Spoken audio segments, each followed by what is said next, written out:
City is the place to be tonight. The Super 16 in the WNIT, the American Athletic Conference versus the Mid-American Conference. The Memphis Tigers have traveled to Bowling Green to take on the Falcons.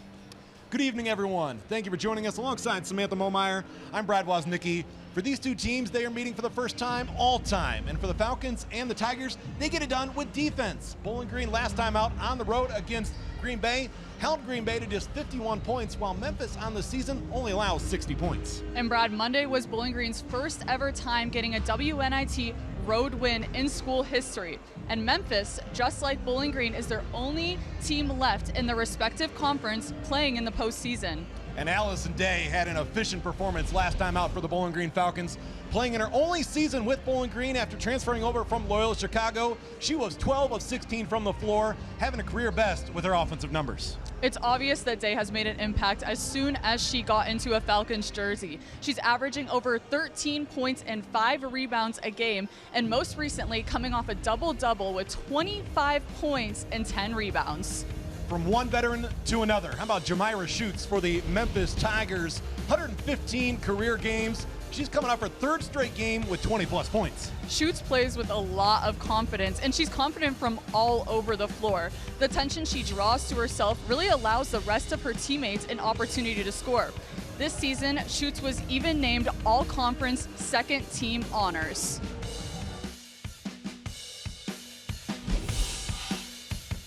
Memphis Tigers come in here 22-10, the starting five for the Tigers. Hannah Riddick, Madison Griggs, the outstanding outside shooter, Amani Jefferson, Jamira Schutz, and Destiny Thomas, the 6'4" freshman. For the Bowling Green Falcons, who are 12-2 inside the Stroh Center this season, Bowling Green will start Amy Velasco in place of the injured Nyla Hampton, Alyssa Brett, Jocelyn Tate, the super sophomore, Allison Day, the veteran we talked about, and Lexi Fleming, another ball handler in that starting five for the Bowling Green Falcons. And we are moments away from the tip-off. It's time now to bring in the third member of our crew, Jenna DeBlasi. Thanks, Brad. Earlier this week, the Falcons defeated Green Bay, and head coach Freilich said that it took a great defensive effort, but we also made timely shots and played with a lot of grit. Similar to the Falcons' last matchup, this Memphis team has the size, so the Falcons are looking to minimize that and not let the ball get too close to the rim. With both of these teams' season on the line, it comes down to who wants it more. Brad. Thank you, Jenna, and there is plenty of orange in the stands here tonight at the Stroh Center. Thursday night, WNIT. The winner of this one will play the winner of Clemson and Florida. That game scheduled to tip off at 7 o'clock. And there is Destiny Thomas. The Bowling Green students, they're ready to go. Falcons win the opening tip. Bowling Green opened WNIT play with the win over Liberty. That was a battle of two teams that have combined for 51 wins. As Allison Day, we've seen so many times, gets it started for Bowling Green offensively. And Jocelyn Tate not quite able to save it, but Bowling Green gets that first bucket. Samantha, that allows the Falcons, under head coach Robin Freilich, to get their defense set immediately full court. And kind of a quick turnaround for both teams coming into tonight. You know, you get that big win on Monday and then immediately have to turn around on Thursday and bring that same energy both of these teams brought just earlier in the week. Here comes Hannah Riddick. She'll give it up to Madison Griggs. Griggs, a hometown product right out of Memphis, Tennessee. Shoots as Alyssa Brett goes down. The defense chance early from the Bowling Green fans, and it leads to a Tigers turnover. Velasco up ahead to the running Tate. 4-0 Bowling Green. This is just how things started for Bowling Green in that WNIT opener against Liberty, putting the pressure on early with the defense. Alyssa Brett comes up with the takeaway. Bowling Green outscored Liberty by 16 in the first quarter in that first round. Allison Day a little bit strong with that one, pulled in by Thomas. And we've seen it happen before for the Falcons. That super quick offensive start for them is usually huge, and along with that press they put on is pretty deadly at the beginning of the game. Too much on that one. Lands in the hands of Destiny Thomas, who is tied up immediately by Alyssa Brett. The Memphis Tigers were the number 2 team in the American Athletic Conference. And the Tigers 2-0 against the Mid-American Conference this season. They saw the Miami Redhawks back in November, defeated the Redhawks by 25. And then to get here, Memphis defeated Ball State. Had Ball State won that game, we would have been looking at the 4th meeting of the season between Ball State and Bowling Green. And Memphis being in this game tonight is the first time since 1999 that the program has made it to the Sweet 16. That's under new head coach Katrina Merriweather, who we will hear more about as we continue on. At the line, Amani Jefferson. And Jefferson good on the first, 5'6" junior from Northport, Florida. Started her career at Wright State, playing for Katrina Merriweather. Amani Jefferson, last game, 15 points, 6 of 9 from the field. Hits both. Minute and a half gone by here in the opening quarter. It was a very even first quarter between Bowling Green and Green Bay on Monday night as Jocelyn Tate has herself an and one. Able to get downhill and get to where she wants with that strong hand. This went right by Hannah Riddick. And Brad, you mentioned it was a pretty even matchup for Green Bay and the Falcons at the beginning of the game. And one of the reasons the Falcons started to pull away was their rebounding advantage, the 41-30 over Green Bay. And that's something if they could bring tonight against another very defensive team would definitely come to their benefit. You talk about rebounding advantage. How about 12 offensive rebounds for Memphis, turning into 19 second chance points against Ball State. A huge separation point. Off the back rim, battle for the rebound. Riddick has it. 2 defenders there, and as she tried to go up, the official says Bowling Green got her on the arm. Jocelyn Tate not happy with that call. Hannah Riddick to the line. Riddick out of Calgary, Alberta. But here it is, just what we talked about. Second chance opportunities. Riddick right there. Pulled it in with multiple Falcons on her. And Riddick on the season, a 61% free throw shooter, averages just over 5 points a game. She is relentless on the glass. Over the last 4 games, averaging better than 3 offensive rebounds a game.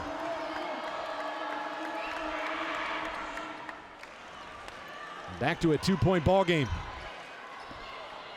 And Bowling Green against Green Bay, the second quarter was where the Falcons created that separation. 13-5 advantage, including a Lexi Fleming 3 that sent Bowling Green in the locker room with an 8-point advantage. Allison Day going away from the basket that time, couldn't score it. Chance for Memphis to tie or take the lead here early. Shoots, contact, and knocked away by Brett. Up ahead, Velasco. Bowling Green has a 3-on-2 opportunity. Velasco's pass tipped and stolen. Jefferson slowed up and wisely brings it out. Memphis 10-3 in true road games this season. Those 3 losses coming to number 1 South Carolina, Temple by 11 in the conference opener, and then South Florida, who was number 24 in the final coaches poll of the season. Beautiful fadeaway from Griggs, right on the elbow. South Florida, by the way, did win the American Athletic Conference. It was just knocked out in the second round of the NCAA tournament. No good for Lexi Fleming. Here's Jefferson taking matters into her own hands. It's tipped in. Jocelyn Tate has it. See, Bowling Green wants to run. Memphis not the quickest team getting back.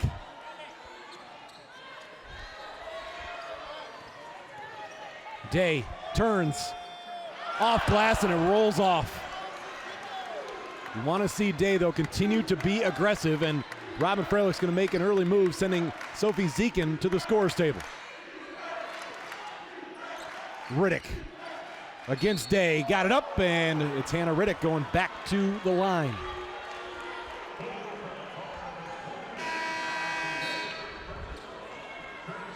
Katie Hempfling also going to check in for Bowling Green. Memphis will make a substitution, bringing in Destiny Jackson. And there's Katie Hempfling, who has played more games than any Bowling Green player. Over 150 in her career.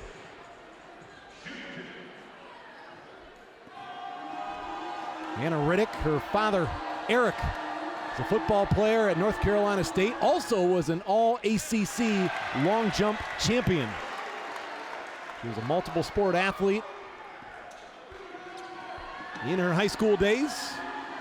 And she's looking to give Memphis the lead with this second free throw. She does. On the season, Memphis has a team 65% at the free throw line.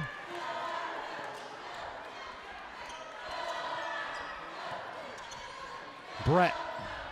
Destiny Jackson hand in her face, and that is off the mark for Brett.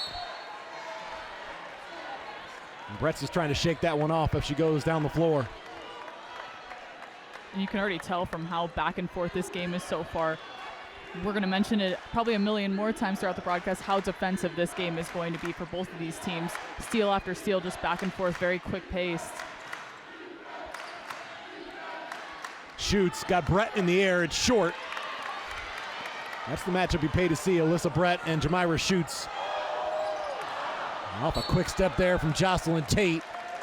The ball was last touched by Memphis.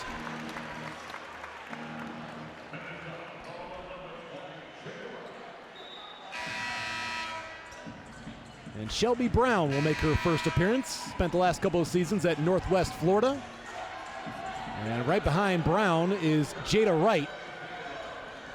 Jada Wright brings more size at 6'4", fifth-year player from Chicago, Illinois. And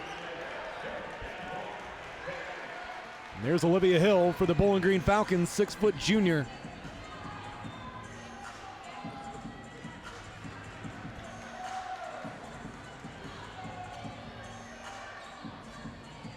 Memphis by one. A little over 4 minutes gone by. Hempfling goes to work. Turns, lost it. Finds Hill. Hill's bounce pass along the baseline. Zekin was blocked. And a jump ball is called. Bowling Green will have it on the baseline.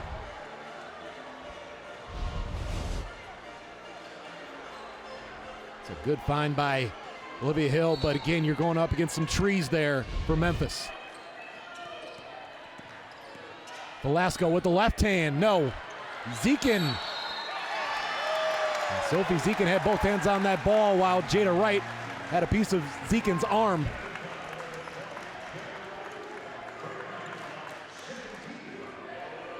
That's where Bowling Green's got to stay tough all night on the glass. Already Memphis is +5 rebounding.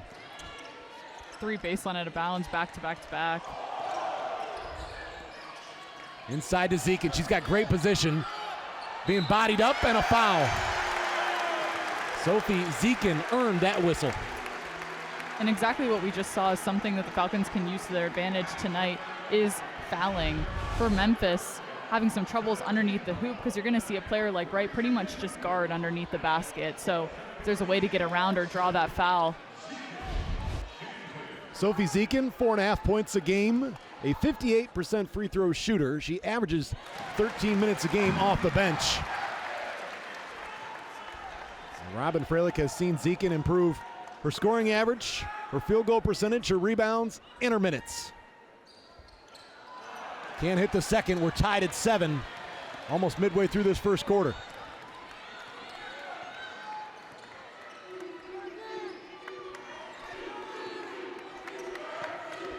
Shelby Brown, left wing. Now shoots, will give it up to Wright. Wright spins into the paint. Follow up. Bowling Green finally comes away with it.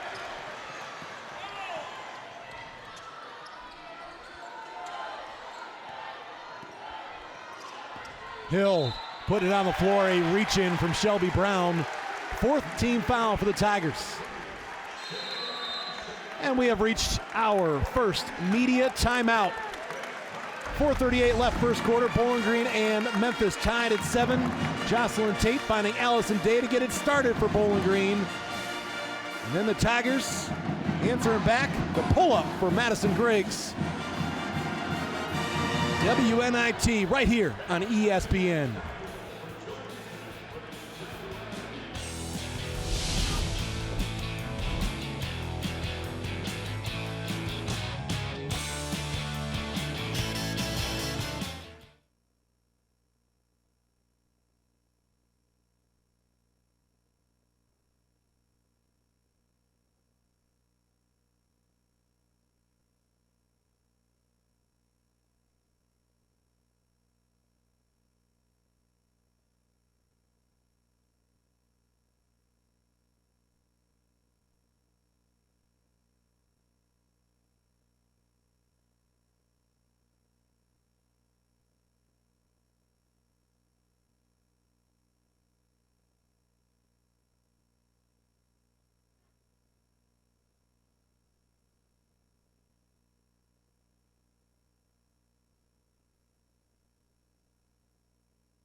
Welcome back inside the Stroh Center with this ball game tied at 7.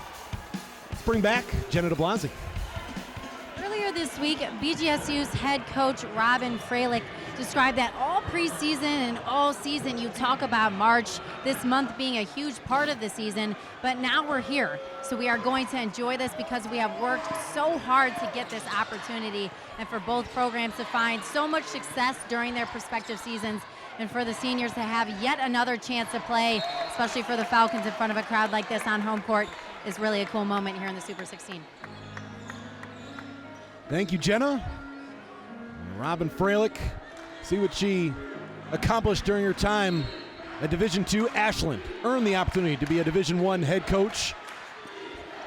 These last couple of seasons have really shown what Robin has developed and gotten back to what we've come to expect at Bowling Green.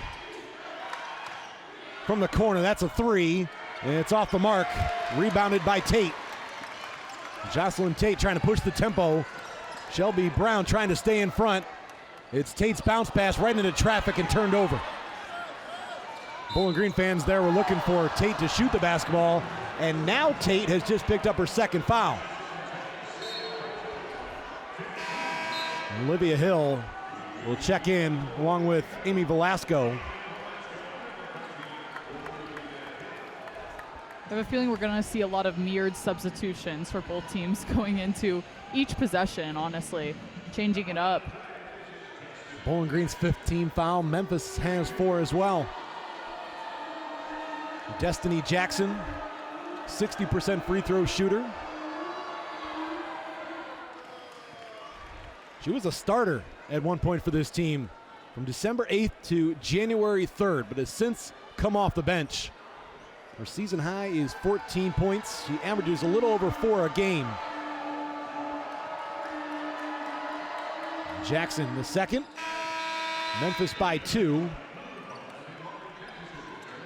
And Danielle Welch in for the Tigers.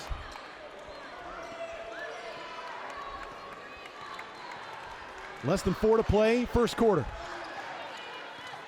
Memphis has already gotten the line 8 times. They've knocked down 7 of them. Bowling Green 1 of 3. Allison Day is denied inside by Wright. Turns again, scores it this time. That's Allison Day. You were talking about this, Samantha Momeyer. Day has to continue to have this kind of performance. Yeah, the first few missed shots, kind of out of character for Day, but you know, once she gets started, she's going to be huge for the Falcons. We saw her perform, having pretty much 1/3 of the Falcons' points last game, 25 points, and performing defensively with 10 rebounds. I mean, that's huge for the team.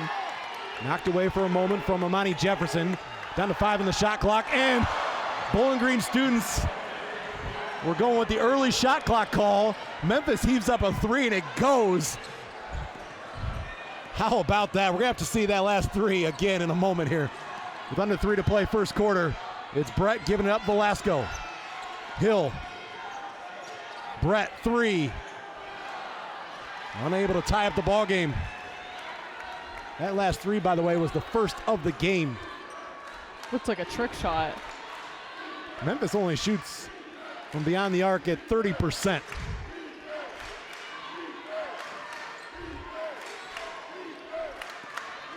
Jefferson to Wright. Mid-range shot no good, and Amani Jefferson clearly over the back of Lexi Fleming. Well, this is not how you normally beat the shot clock, but it paid off right there. Just smile about that one if you're Shelby Brown. She heard the shot clock countdown from the students.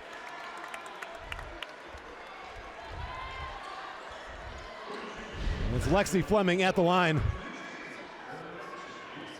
By the way, for Shelby Brown, just her 3rd 3 of the season. She's now 3 of 12.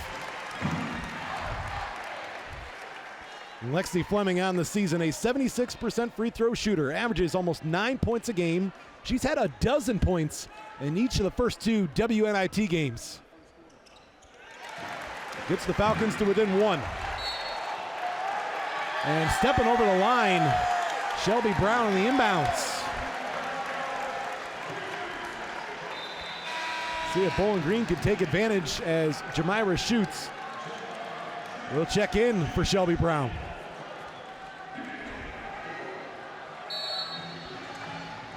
Brett, good fake to cut to the basket and score. Completely lost her defender. For Alyssa Brett, her first points. Brett, Bowling Green's leading scorer on the season, averages nearly 15 a game to go along with 6 rebounds. That scoring average up 4 points a game from a season ago. And as Velasco and Fleming collide, they may have been pushed right into one another. Robin Freilich trying to point that out as Olivia Hill picks up the personal.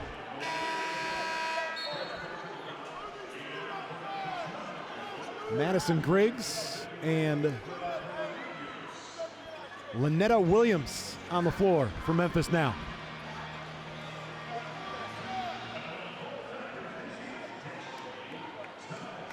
There's Destiny Thomas at the line, just 44% at the free throw line this season. No problem though on the first. Thomas out of Jonesboro, Arkansas, named to the all-conference, all-freshman team. 8 points, 8 rebounds last game. And that's what she's known for this team. Her role right now is getting on the glass.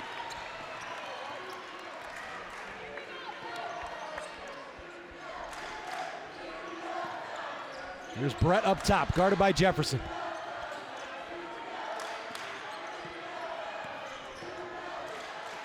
Today, left hand, yes, Bowling Green in front. For Allison Day, she's got a half dozen. Following up that 25-point, 10-rebound performance against Green Bay. Day just being forced to adjust to that hook layup instead of her usual up and under or just a drop step move. 15 on the shot clock, plenty of time for the Tigers. Shoots. Griggs, one-on-one, tries a 3. Again, I think Bowling Green students might have gotten her with that shot clock countdown. Inside of a minute, Alyssa Brett lets it fly. And good effort there by Hill, but unable to save it. Zekin in for Day.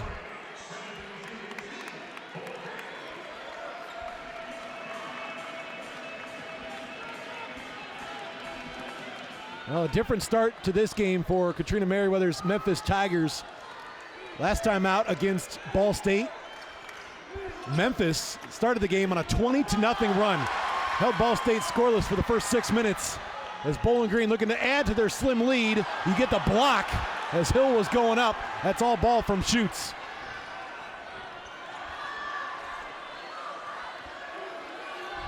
About a 7-second difference, shot clock and game clock. Schutz trying to get around Zekin. Brett is right there, and it's going to be Brett with her first personal. And Schutz a little shaken up after this play. See if she may have caught an elbow at the end of this. Oh yeah, she definitely took some contact to the face. Just an aggressive possession back and forth for both teams. Lexi Fleming on that steal too. I saw it got elbowed right in the face, gave it off to another teammate to try to run the floor with it. And then back for Schutz. Postseason basketball and the way these two teams play defense, you don't like to see plays like that happen, but they do happen a lot. Absolutely.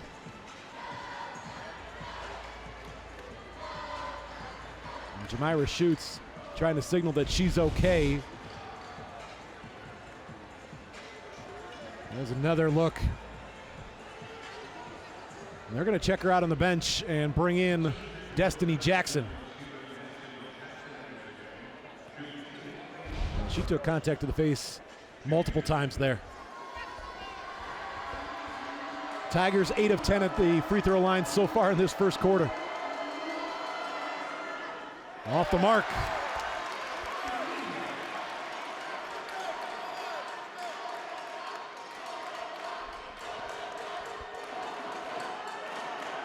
Jackson from Lexington, Kentucky. Rattles in the second. Bowling Green can hold for the final shot of the quarter. The Falcons just 33% from the field this first quarter.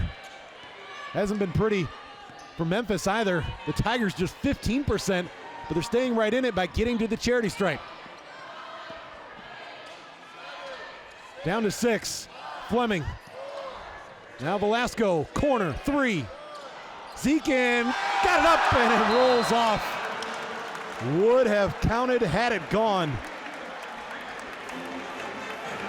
A 1-point advantage for Bowling Green after the first 10 minutes here inside the Stroh Center. Allison Day leading Bowling Green's offensive attack, working hard on that low block. Memphis chucking it up from distance for the game's only 3. And Alyssa Brett, there was her first bucket. It's Bowling Green 15, Memphis 14.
The Bowling Green Falcons, 29 wins coming in here tonight. The last time the Falcons won 30 games was back in 2013-2014.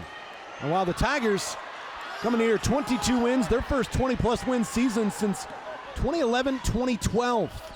That year they finished 25-8, lost in the second round of the WNIT. Both of these teams coming in here hoping tonight is not the end of their 2022-23 season. Memphis got a piece of that one. The Tigers, opening minute of the second quarter, a chance to go in front. It's been quiet so far for the two leading scorers for their respective teams. Alyssa Brett has 2 points, while Jamira Schutz has been held scoreless. Part of that you can credit to Alyssa Brett's defense. Long 2, well off the mark. That was Lynetta Williams on that attempt. And besides that trick shot, you mentioned it earlier, but we're really not seeing much action from outside the arc from either team, but especially Memphis right now. It's not a surprise to see Memphis limited in that area. It's not a strength of their team, but it is an area where you thought coming in Bowling Green might be able to take advantage. The Falcons are 0 of 6 beyond the arc. Alyssa Brett hits the deck, and she was out of bounds. Brett looking for a foul call, saying, I didn't get down there on my own. Hannah Riddick back into the ball game. See if there should have been something called here or not. And Brett going after the loose ball. Memphis didn't do anything there to trip her up. It's just tangled up with the feet. A minute and a half gone by.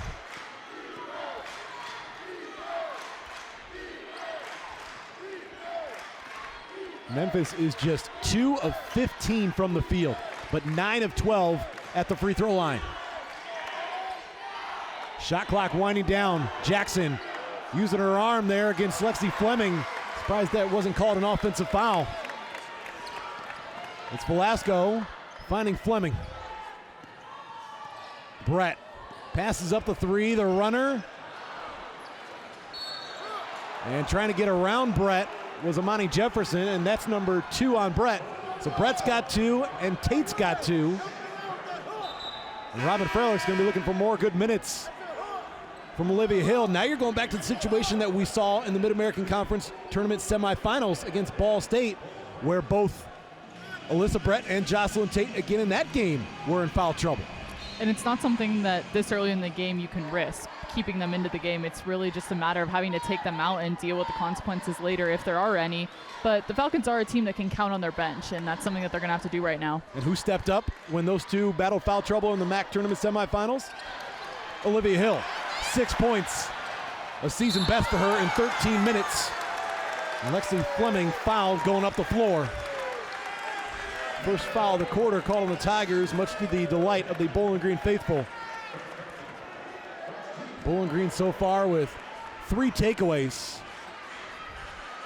Falcons need 2 more takeaways to set the program record for steals in a season.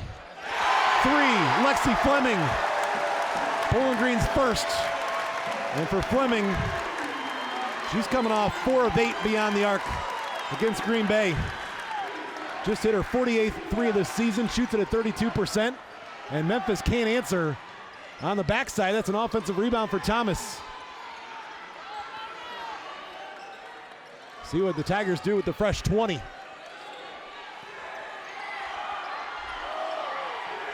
Griggs, one-on-one. In the lane, Jackson.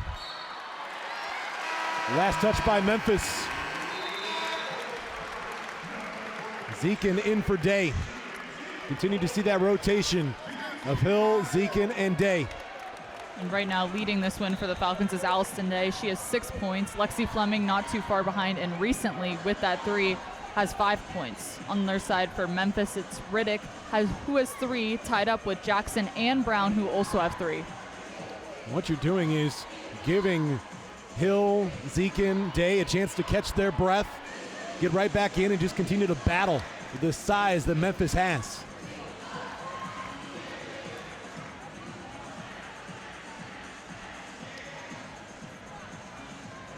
Falcons might not match the height, but they can match the energy of the forwards. And something else they might also have on them, like I was talking about earlier, is that hook shot kind of sneaking underneath. They've been able to be successful with that tonight so far. Fleming, Zekin trying to post up, gets the catch against Thomas.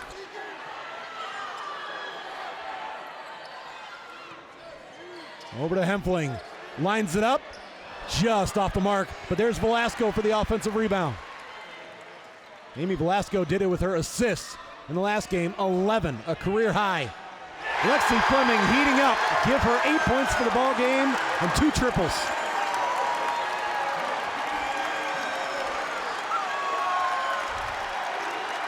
Fleming, a player that feeds off the crowd's energy. The Bowling Green fans starting to get on their feet. Bowling Green by a touchdown as Memphis turns it over.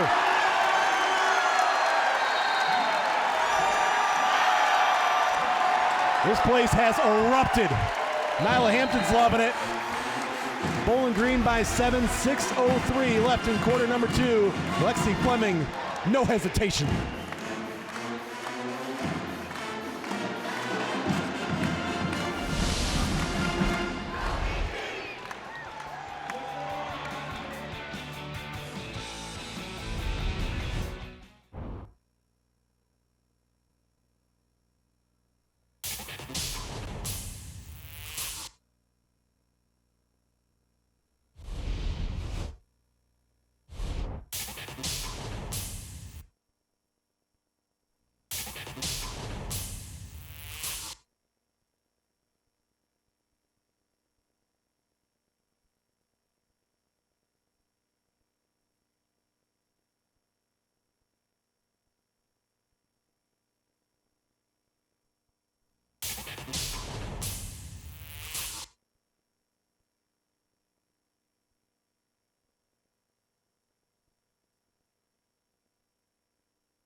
Now the Bowling Green Falcons leading this ball game by 7, but without one of their top defensive players, in fact, the Mid-American Conference Defensive Player of the Year, Nyla Hampton.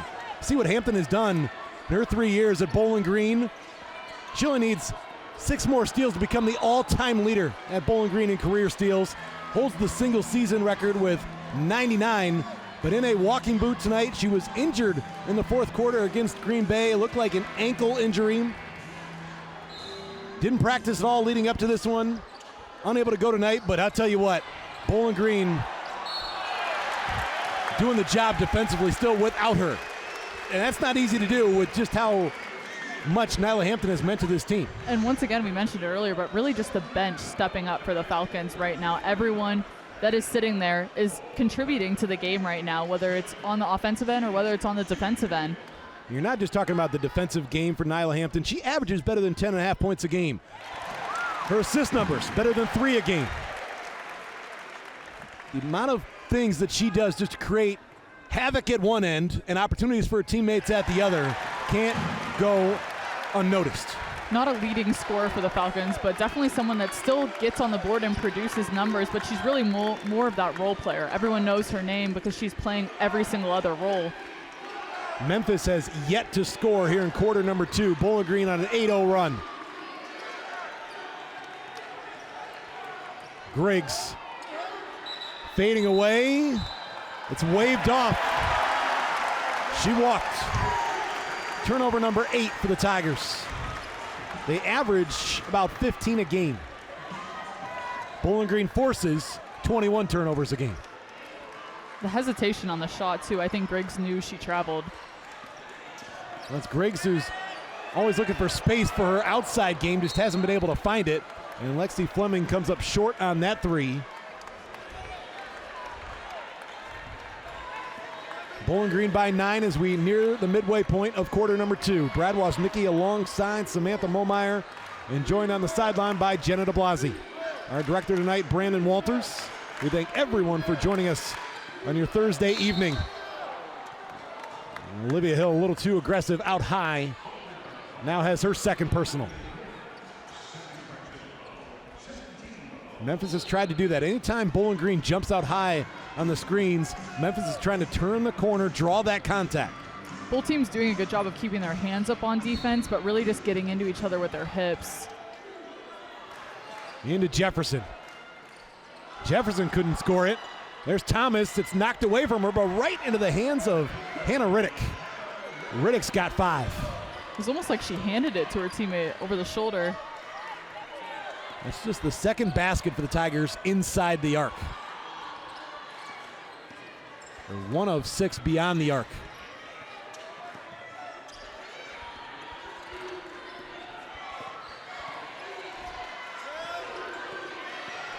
Velasco in the lane, lost it, tipped right back to her, rolls off, Riddick the rebound.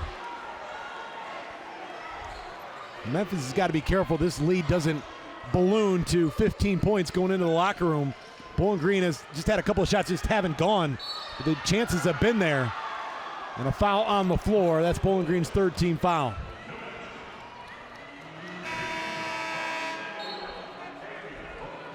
Allison Day returns.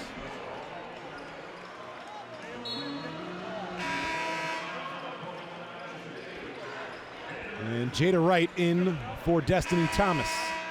And Jocelyn Tate is going to come back in with those 2 personal fouls.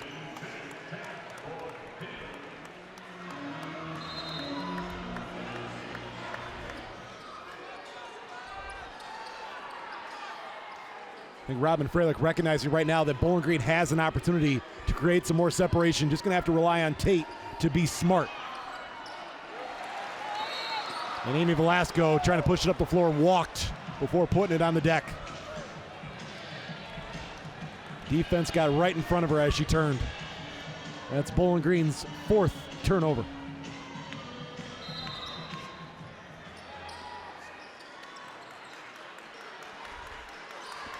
Riddick against Hempfling. Pulls up in the paint and rolls it over the front rim.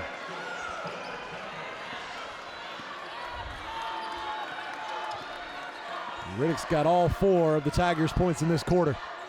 Day wants it. Right from behind, might have gotten away with a reach in. Hempfling sticks the three. Her 15th three of the season.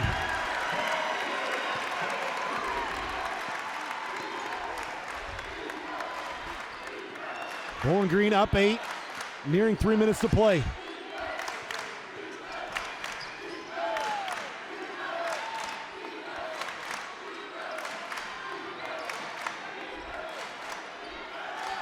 Leaving Griggs open, unable to make Bowling Green pay, and Allison Day was pushed to the floor. The Bowling Green basketball with 3:12 on the clock, and Welch, along with Williams, in for the Tigers. Oh yeah, Allison Day was thrown to the floor by Jada Wright. That's number 2 on Wright. And you know she had to have been either thrown, like you said, or pushed to the ground, because Allison Day, not a player that you see on the ground very often, really strong inside the paint and on defense.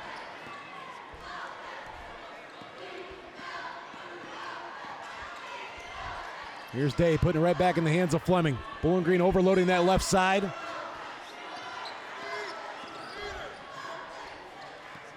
Hempfling trying to find an open teammate, bounces it to Hill. Day is doubled, it's Hempfling again. Not that time, but not a bad look. Still a patient possession for the Falcons. Griggs, front rim. And Riddick fouled, trying to pull in that rebound.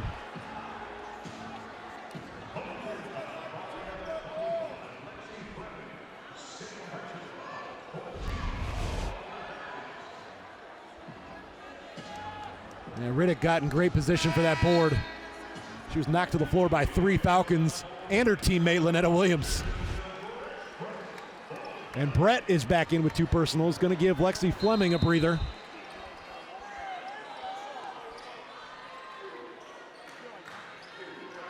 Williams. There's Jackson unable to get inside. Riddick stripped by Hempfling. That's double-digit turnovers now for the Tigers. Bowling Green a chance for a double-digit lead on this possession. Hill, who had some space.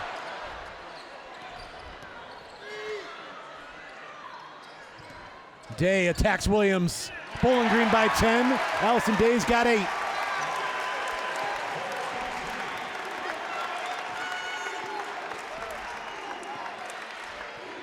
Falcons now up to 33% from the floor. Their field goal percentage has more than doubled the Tigers. Brett got a hand on it for a moment. Riddick, baseline, no.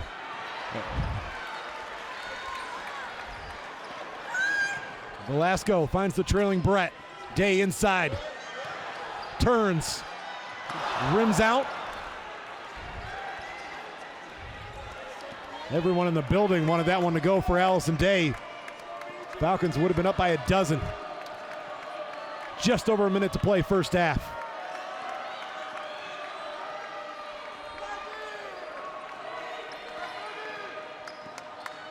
Bounce pass to Williams. Great find.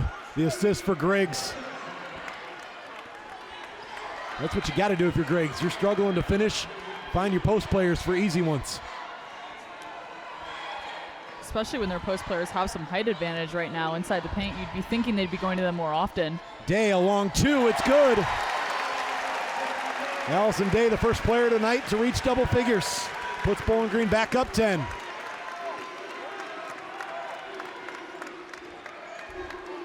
Bowling Green still gonna have a chance for the final shot of the half. Lobbed in to Riddick, she's bumped. And that's number 3 on Hill.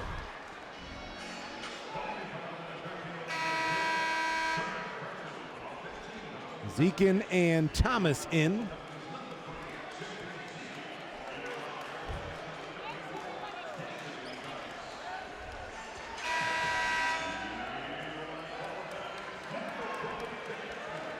Tigers 9 of 12 at the free throw line.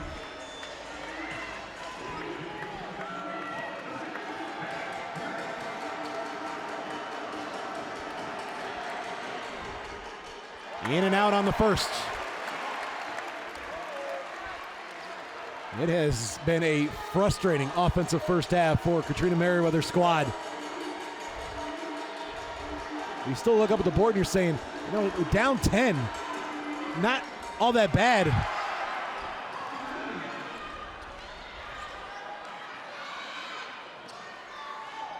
Only about a second difference now between shot clock and game clock. Great opportunity for the Tigers. Griggs. Riddick, three. Got it. Second Tigers three of the half. And Memphis able to tighten things up going into the locker room.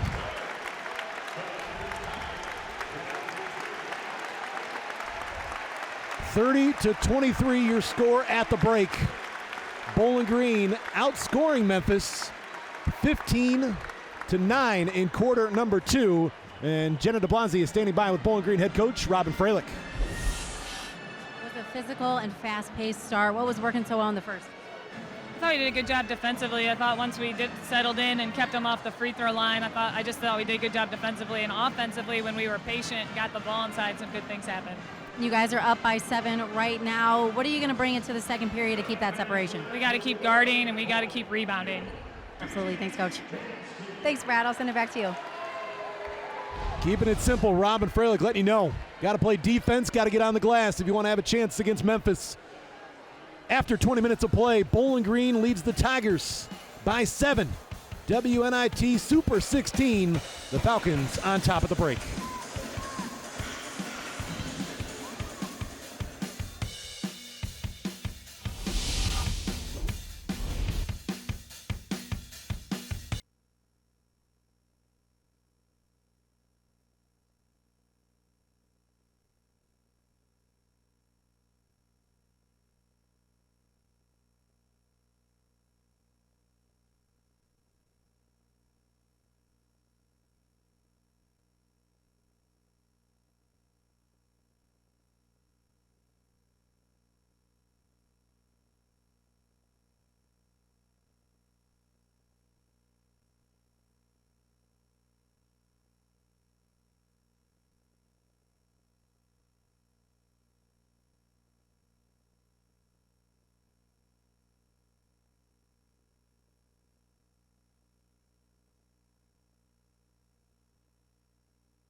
Taking a look at your first half highlights, and Bowling Green, Allison Day leading everyone in the first half. Day with 10 points. Here facing up against Thomas, knocking it down. Then Jocelyn Tate running the floor. A rare transition opportunity. Bowling Green, I don't know if you expected this coming in to see the Falcons with a +8 advantage on points in the paint, knowing Memphis size, but that's a good sign for Bowling Green. And Memphis, not generally a team that they're going to outscore, like you mentioned, by running the floor. Memphis, a team that's going to get back on defense, but the Falcons really just finding new ways to score throughout the first half of play. Lexi Fleming was hitting from distance in quarter number 2. She and Katie Hempfling hitting beyond the arc. And there's Allison Day using that quick first step. Here, the long 2. Allison Day just taking what the defense gives her. And right before halftime, we got the big 3 from Hannah Riddick. It was much needed for the Tigers to make this a single-digit deficit at the break. The Bowling Green Band entertaining the Stroh Center. We'll take a look at the first half numbers when we come back.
Well, Bowling Green Band, along with Bowling Green Athletic Director Derek Vandermeer, Bowling Green Head Volleyball Coach Daniela Tomich, and Bowling Green Head Football Coach Scott Leffler.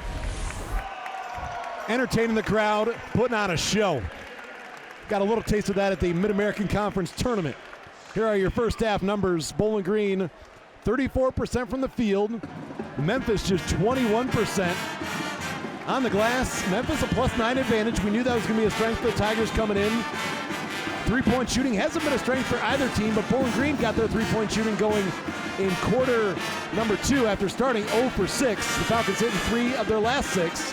The points in the paint, if Bowling Green stays with that advantage, you like Bowling Green's chances. And another notable stat is the second chance points. Actually, Memphis leading in points from second chance points, having 10 over Bowling Green 6. So point to bring that back to that Coach Freilich mentioned earlier is pretty much just the rebounding right now. Memphis is down, but the points they're getting from second chance points could be huge for them going into the second half of play.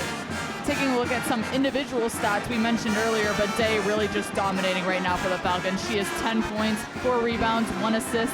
Right behind her, Lexi Fleming, really bringing the momentum, getting things going both defensively and offensively, hitting 2 really big threes brings her to 8 points. And on the other side for Memphis, it's really Riddick who is leading the Tigers right now, 10 points, 5 rebounds.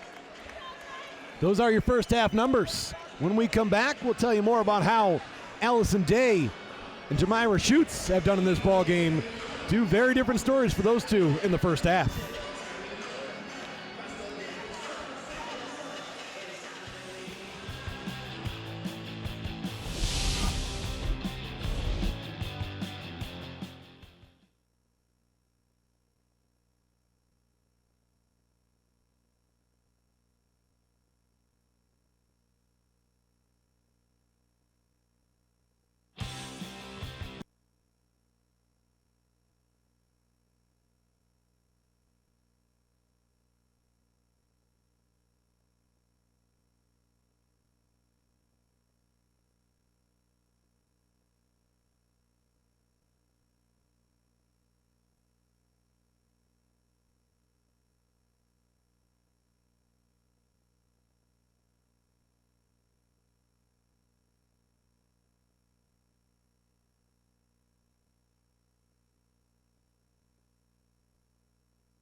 Bowling Green back on the floor, loosening up for the start of quarter number 3. As Bowling Green leads Memphis 30-23. Winner of this one will take on either Clemson or Florida. Allison Day coming off that 25-point, 10-rebound performance. Well, she's got 10 on 50% shooting in that first half, whereas Jemira Schutz, well, points have been hard to come by. Scoreless first half. She's only attempted one shot, has a couple of rebounds, but her absence at the offensive end has been noticeable.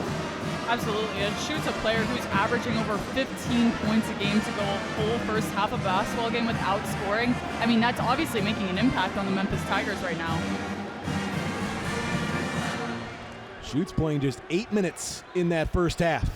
Well, Allison Day has been in and out, rotating there with Sophie Zekin and Olivia Hill. The bench production that Bowling Green got in that first half was big when the Falcons battled foul trouble with Alyssa Brett and Jocelyn Tate. They were able to just pull other players off the bench and just have everyone come out and perform. We even saw some players that we don't normally see till the very end of the game coming in super early, getting their minutes in and proving that they deserve to be out on the court right now. Falcons also paving the way for their teammates, giving them some leeway with the scoring and allowing them to come in. And when you come into this game and you would have said Bowling Green's going to be battling foul trouble throughout the game, you'd have said, well, that's going to hurt, knowing that Nyla Hampton also not available tonight. Absolutely. Not having Nyla Hampton, you would think would be a big impact for them, but Falcons just a huge team that has a bench that's able to perform for them. Obviously, the loss of Nyla Hampton is impacting them in a way that they miss her. They want her to be out there. They miss her talent. However, it's really just a matter of stepping up and performing. Sweet 16, you have to do what you have to do. These are the last two teams playing postseason basketball in their respective conference. Bowling Green has a 7-point advantage. When we return, Nyla Hampton will be set to go for the third quarter. She's still enjoying herself. Bowling Green by 7.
Bowling Green looking to continue the run in the WNIT. Looking to be a part of the final 8 teams with a win here. Then the question mark would be, would Bowling Green be back at home for the next round, or would they be at Clemson or Florida? Won't find out until both games go final. Those are some big differences, staying home or going to either of those two schools. How about Bowling Green holding Memphis to 23 points in that first half after holding Green Bay to 51 points for the game in that second round? That was an 18-point win for Bowling Green. Green Bay had not lost at home by as many as 18 points in 15 years. You had to go back to the 90-66 loss to Cleveland State in the 2008 Horizon League final. And the only explanation for that is just a huge credit to the Falcons defense. And we weren't kidding when we said coming in, this was not going to be an offensive showdown. These are two teams that have gotten it done with their defense all season long. That's where it starts, that's where it ends. I think the offense is helping bring a lot of momentum into the game, but it's definitely what's not winning for the game for the Falcons right now. Off the leg of Day, picked up by Velasco. Allison Day underneath the cutting Jocelyn Tate, who flips it up and in. A half dozen now for Tate. Bowling Green by 9. Good start to the quarter. Bowling Green's largest lead in that first half was 10. Jefferson. That's Griggs up top for 3. Back rim. Tate going after the rebound. And that was all Jocelyn Tate. No one was going to take that basketball away from her. She was undercut by Jefferson.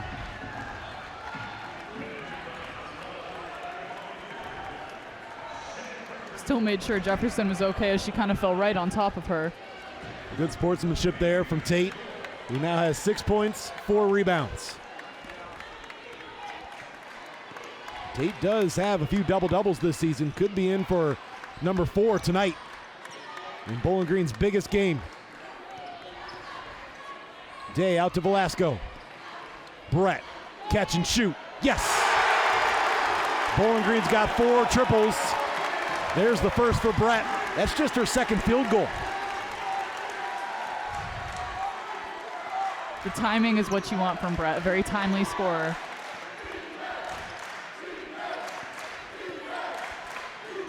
They work it around the perimeter to Jefferson. Riddick cut off on the baseline. Thomas too hard off the glass. And Day is tied up. Possession arrow to Memphis.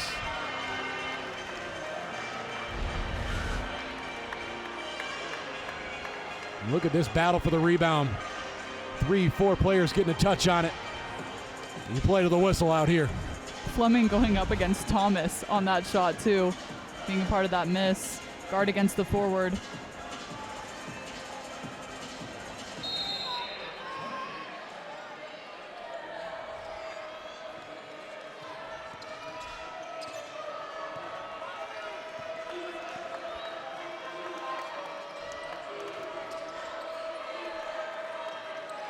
Thomas was trying to post up.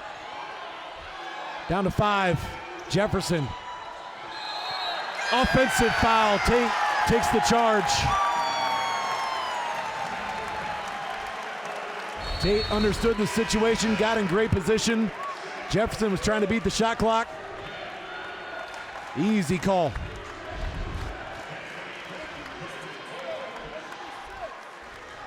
And there was no doubt that was an offensive foul, but if that's called the other way, that's Tate's third.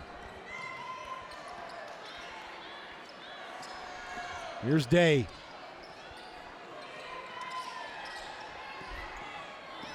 Fleming, now Brett. Memphis, just like quarter number 2, getting off to a slow start at the offensive end. Bowling Green turns it over on this possession. The Falcons' 5th turnover. Tigers with 11. Griggs off glass. 4 points for Griggs. Her season average is 12. Can she get going? Tate on the low block. Thomas has it. Memphis a chance to get this back to a single-digit deficit. Shoots, attacks. Her first points of the night. That's Jamira Shoots getting downhill, which you cannot let happen if you're an opponent.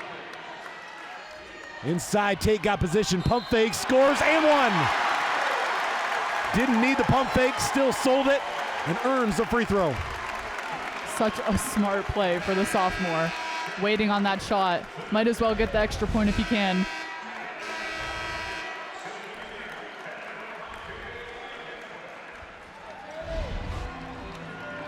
Katie Hempfling and Sophie Zekin check in for Fleming and Day.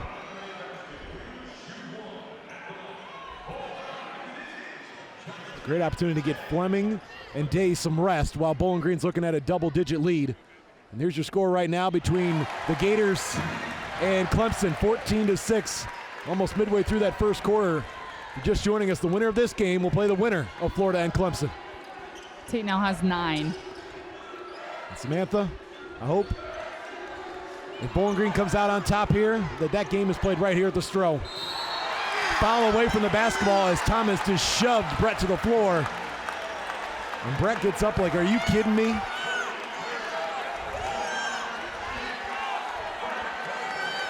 I'm right here with you, hoping that they play right back at the Stroh.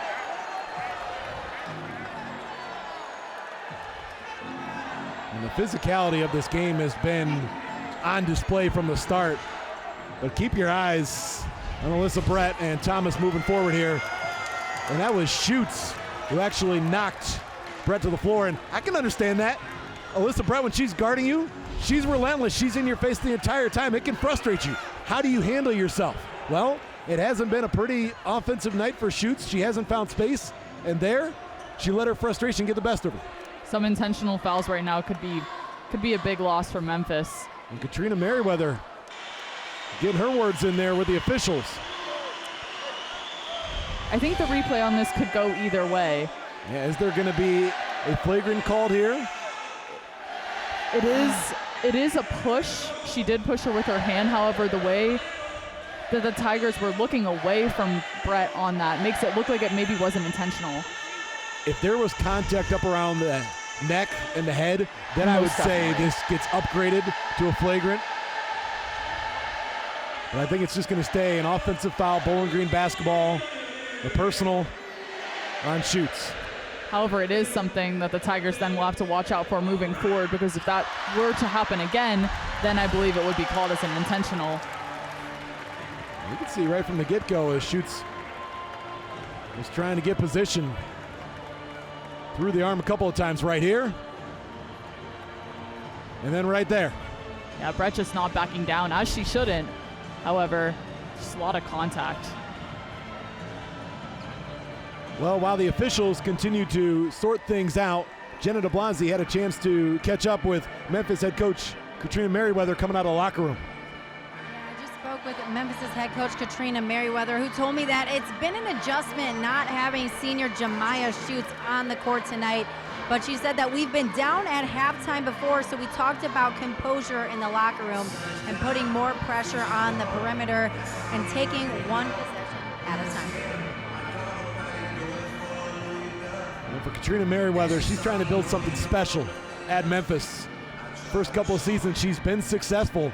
They're coming out of the Horizon League as the head coach at Wright State. Played at the University of Cincinnati. Had some postseason success there. Merriweather, when she got the job at Memphis, you talked to a lot of head coaches in Division I basketball, and they said that was a steal for Memphis.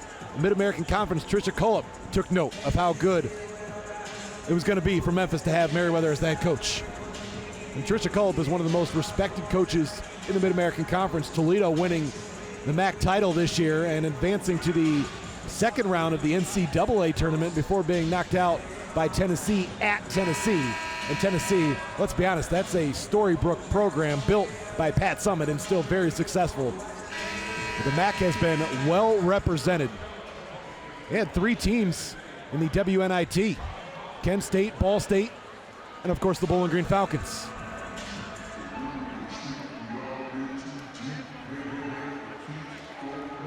When you're Bowling Green, you're making a run here in the WNIT. If you're able to be successful, especially outside of the conference next season, you always got to win that Mid-American Conference tournament title to get that automatic bid. The MAC coaches are trying to tell you the MAC should be at least a 2-team bid league. Absolutely. We talked about earlier how going into the WNIT might have even been a better move for the Falcons rather than going into the official tournament.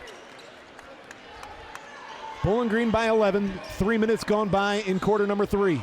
Velasco looking for an open teammate, doesn't have her dribble. Zekin had an open lane. And Tate was begging for the basketball.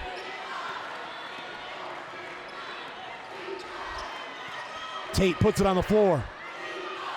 Finds Zekin, good grab there by Zekin, but couldn't score it. It's one she'd like back. Shoots, 3. No.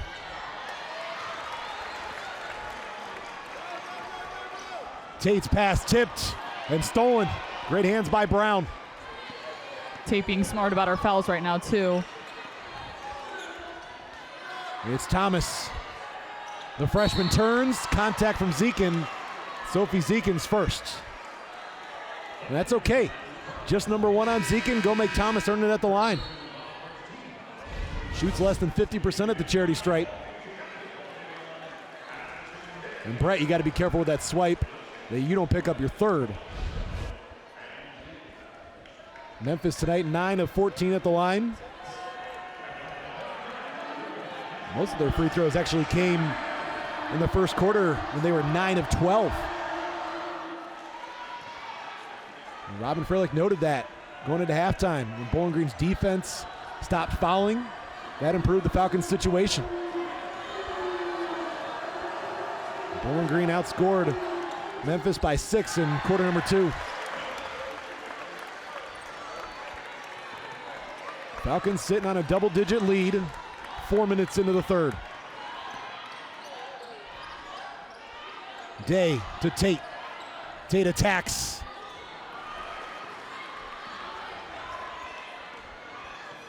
Here's Griggs. Step back, that's a long 2. Bowling Green's gonna live with that shot. It's not a high percentage shot. A little bit rushed for the Tigers, too. You said it. Now shoots off the steal. Tate. That's number 3 on Tate, and that's not the way you want to pick it up. You're trying to slow up Memphis, but you reached right in.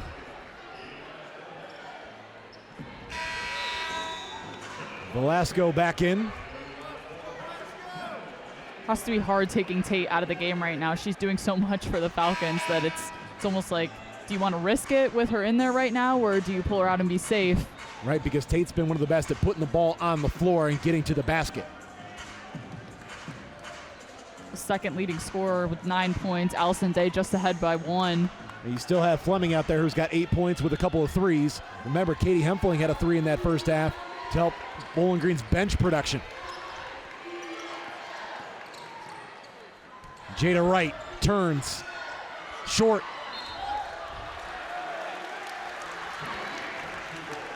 It's back to Bowling Green.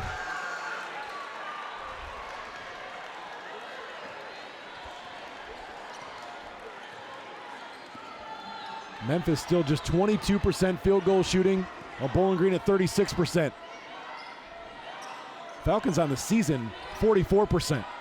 Underneath, Hempfling swatted. Brown got a piece of it. Crossover from Schutz, goes behind the back. The handles, but is denied by Hempfling. Got around one Falcon, got around another Falcon, but not getting by Katie Hempfling. Things are heating up here inside the Stroh. Both teams getting after it. You're seeing the intensity, and it's Bowling Green by 10 with 4:43 left in the third. Allison Day finding Jocelyn Tate. Bowling Green got off to a strong start in this quarter. Sitting on a 10-point lead right now.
Well, it has been a frustrating ball game for Jamira Schutz. Just one field goal in this game, and here at the end, in the last play, trying to get to the basket was denied by Katie Hempfling.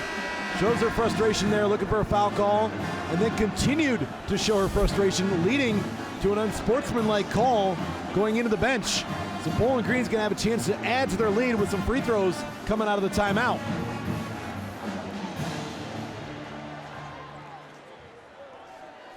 You remember, Jamira Schutz coming into this game, her last 3 games have been scoring 20-plus points.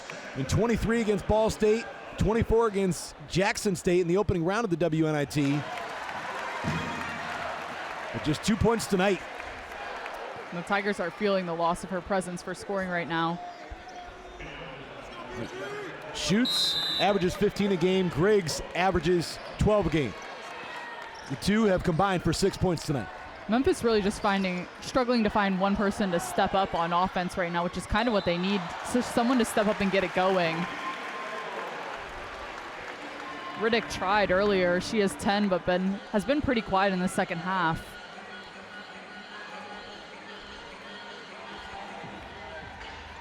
The update on Florida and Clemson, things remain tight after the first 10 minutes there. WNIT Super 16, Bowling Green by 14. Allison Day now has a dozen. Right over the fingertips of Williams on that one, a strong take.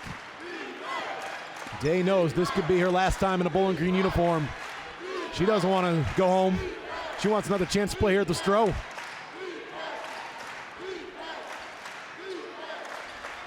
Williams back out. 3 on the way. Jackson, no. Tigers 2 of 11 beyond the arc. Fleming into Day. Cross court, Brett. 3. Yes, sir. Alyssa Brett's now in double figures. Bowling Green has opened up a 17-point lead.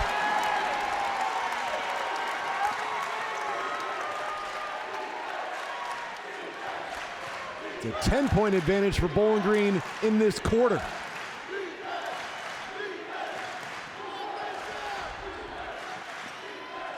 Griggs, a little bump, maybe a little touch foul there from Olivia Hill.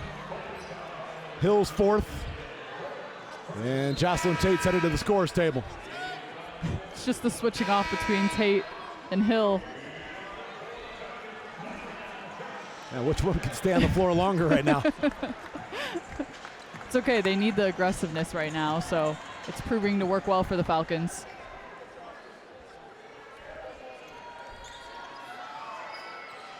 Griggs, a 3. Rims out. And Day is fouled by Williams, trying to pull in the rebound. First on Lynetta Williams.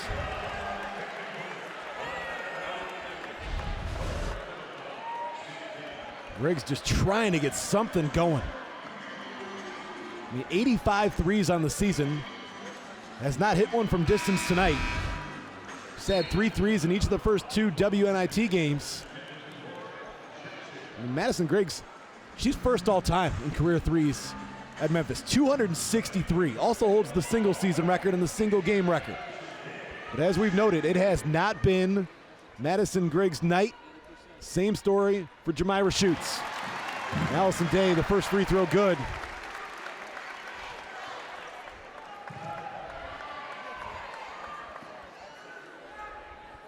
Another efficient night for Allison Day. 6 of 11 from the field and 2 of 2 on that trip to the free throw line.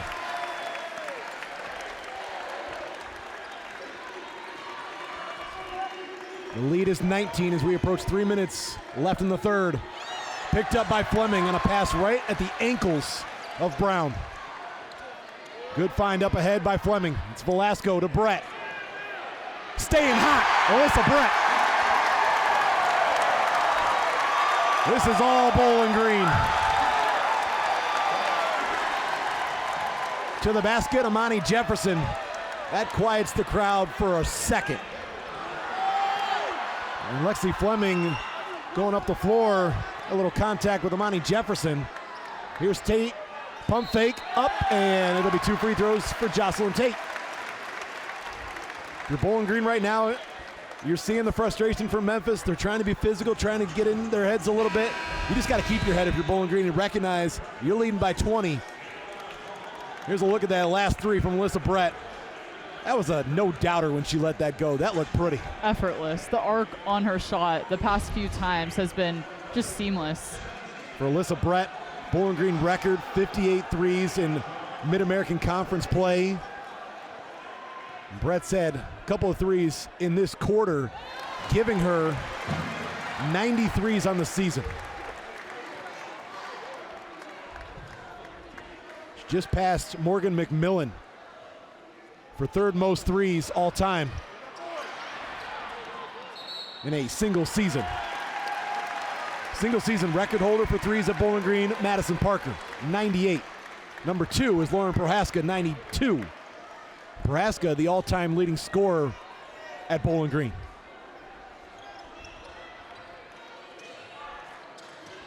Zekin posting up. Falcons working around the perimeter.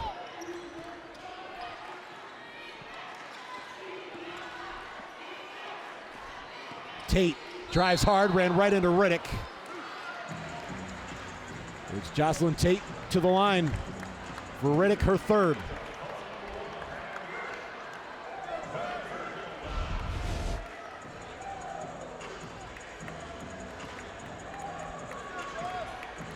Yeah, Riddick still sliding. And if the game seems physical now, you have to believe that the fourth quarter is going to be even more. And Bowling Green, you go into that fourth quarter, the biggest thing you got to do is just continue to run your offense. Don't try and melt the clock away and worry about that. Definitely. It's a mental thing when the game starts to become that physical.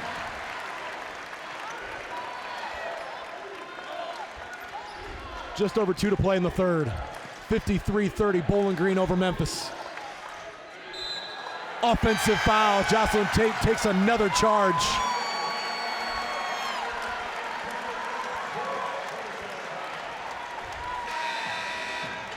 Big smile there with Lexi Fleming afterwards. Got position. Well outside the circle. Textbook.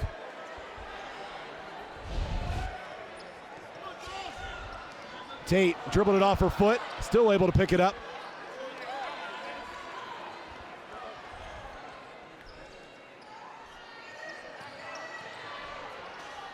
Good cut by Brett. Got the members bounce, extending Bowling Green's lead. Give that assist to Zekin. 3 no good from the corner. Bowling Green will have the basketball.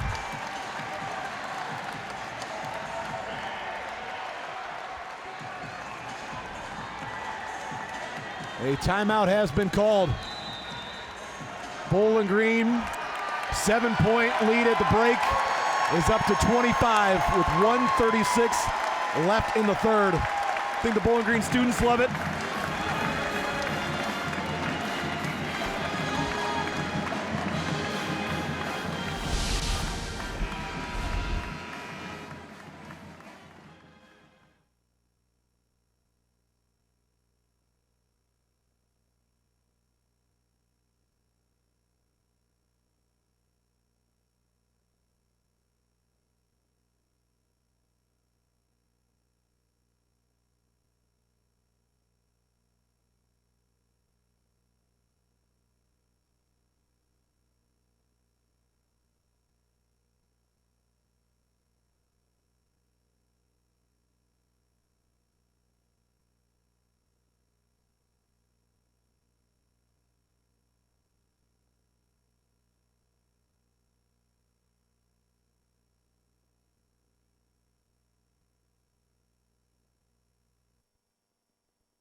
Just over a minute remaining in the third. Bowling Green in complete control.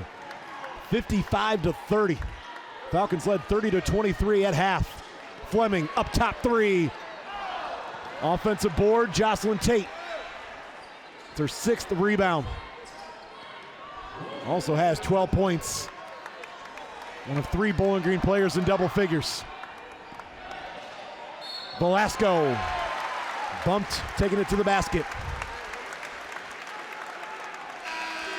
Memphis on defense right now, really packing it in inside the paint. It's where a lot of their fouls are coming from. The Falcons are just forcing it inside the paint, which is a good thing. They're able to get those foul calls for them. However, it's also benefiting the Falcons outside the arc because they're able to score pretty easily without much contest. Amy Velasco, first point of the night. On the season, 67%. 5 points and 11 assists to help the Falcons get here. 2 for 2.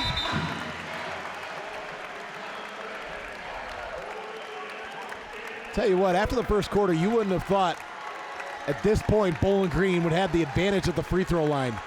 And Bowling Green is now 15 of 18, while Memphis was 9 of 12 at the end of the first. They're 10 of 16 right now. Bowling Green 40% from the field, Memphis 22%. Griggs, no. Memphis now 2 of 14 beyond the arc. Maddie Griggs again. There's a lid on that rim for Griggs. We get a Memphis foul.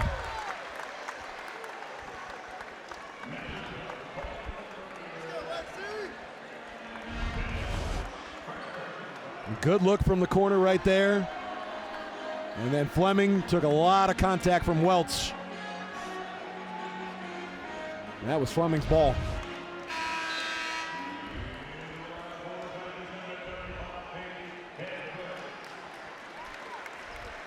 Katie Hempfling in for Jocelyn Tate. Nice hand from the crowd as Tate goes to the bench.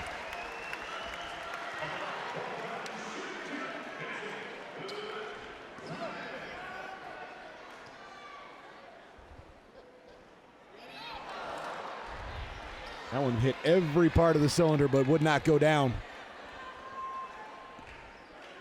Coming into this game, I don't know if you would have expected Bowling Green to be up by 27. Hasn't been a dominant offensive performance for Bowling Green, but defensively, the Falcons have been on top of it. 15 Memphis turnovers, making nothing easy in the paint. As soon as the Falcons started to become dominant, there hasn't been a moment since where they've laid off, and I think that's a big explanation for the lead right now. And not allowing Memphis to catch their breath or slow things down. The Falcons just keep coming. Keep adjusting, they keep putting on the press. We've seen a lot of double teaming tonight from the Falcons, really just causing havoc for the Tigers.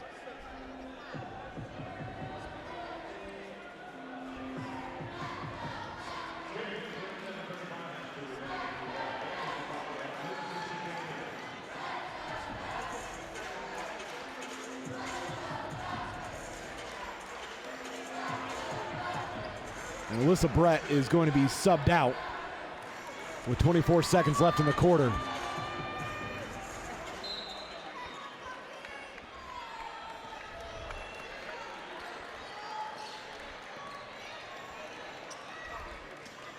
Welch looking for a driving lane.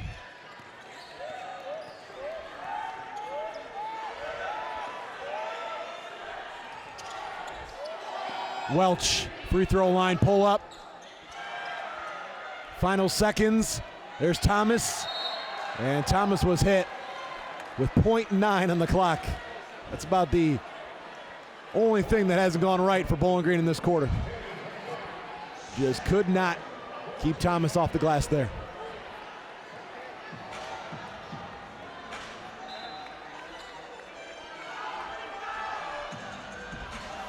Now the officials trying to sort out if this foul was on the floor or if this was on the way up. I thought this was going to be 2 shots, and it is. Falcon fans don't like the call, but I think it's the right call. I would have to agree with that. Definitely going up.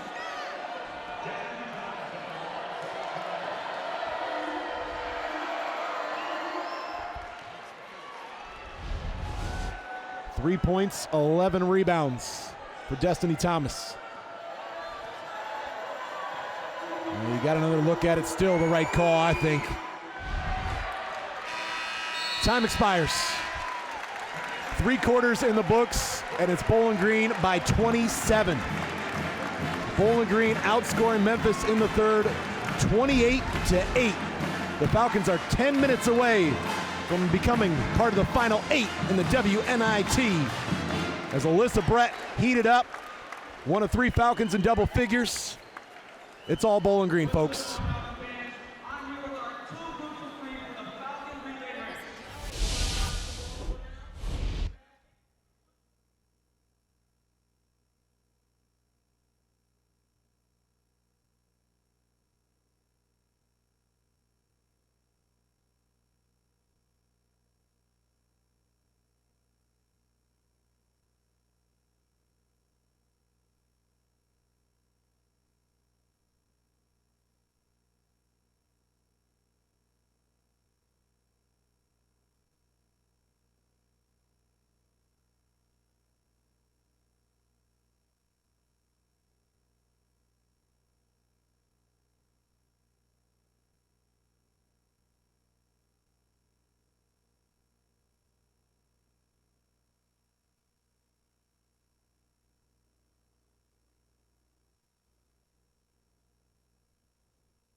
This has been one heck of an atmosphere inside the Stroh Center. The fans and the students have showed out, and so has the athletic staff. Jenna DeBlasi standing by with Bowling Green Athletic Director. Hey, Derek, I had to come up here and visit you. It looked like you were having too much fun. How's the atmosphere here tonight? Oh, it's great. These students are making a difference in the game. Every single time that something lights up, they light up. And they're feeding off of each other. There's a great energy tonight. Absolutely, and the Lady Falcons, they got quite a lead right now. What do you think of their performance? Oh, outstanding performance. They're playing with heart. They played all year long. They play toughness and heart, and I love it. Thanks so much, Derek, for being with us. Thank you very much. Brad, back to you. And Bowling Green fans loving what they're seeing on the floor. A 28-point lead as both teams successful on their first possession of the quarter. And Amy Velasco was just fouled. The Bowling Green students going to let Memphis know about it. And Shelby Brown just shaking her head after this call. And Brown had her arm wrapped around Velasco, then tripped her up.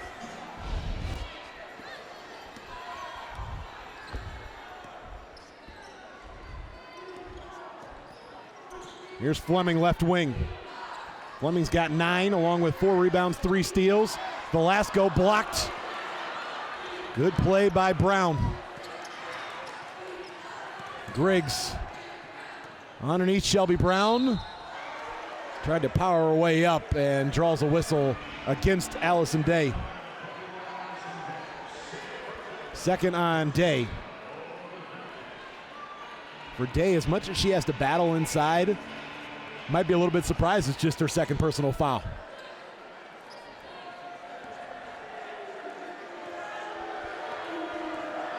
Memphis 11 of 18 at the line tonight. Brown will shoot one more. Brown's a 75% free throw shooter.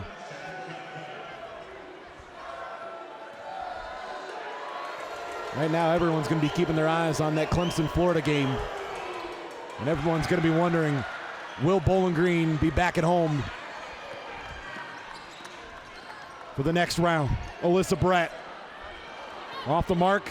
Long rebound out to Jefferson. Jefferson looking to take it all the way. Euro step and a Bowling Green foul. That's best case scenario right now for Memphis. Keep getting to the line, try and work their way back into this without any time coming off the clock. Back and forth basketball continues between Florida and Clemson. 36-33 your score. And that's not the first time that we've seen that attempt from Jefferson. Kind of been her move all game long to get the steal and then go all the way with it. Floater over the top of the rim.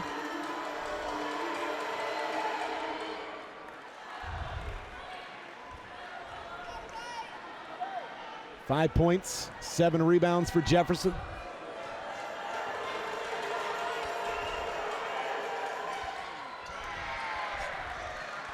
Even Jefferson, a player that averages in double figures. All 3 players for Memphis that average in double figures, Schutz, Griggs, and Jefferson, all in single digits here tonight. Those 3 have combined for 13. Timeout taken, 61-35, 8:37 left in the ball game. We'll be back.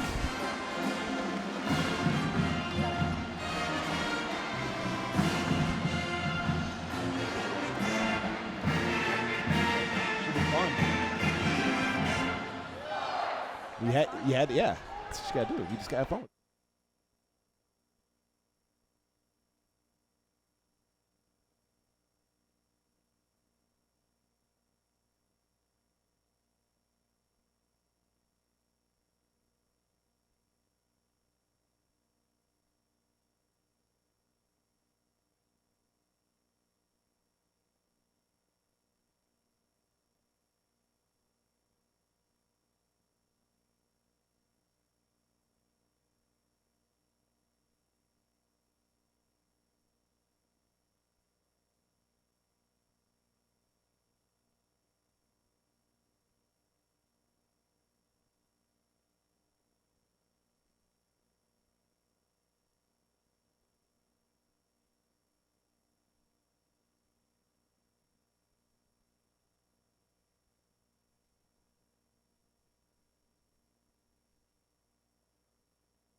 Bowling Green 61, Memphis 35. WNIT Super 16. The Falcons have been in command since they outscored Memphis by 20 in the third quarter.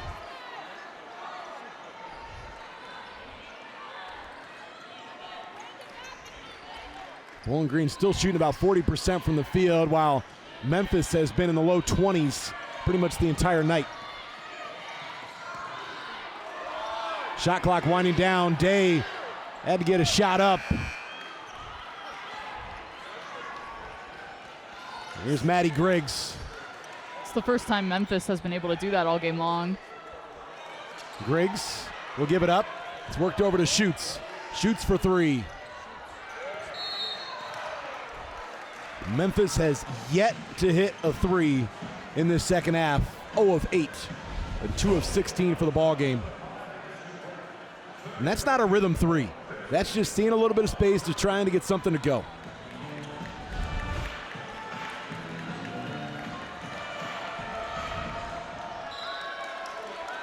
Tigers have a lot of work to do still in this fourth quarter. The spin by Schutz, off glass.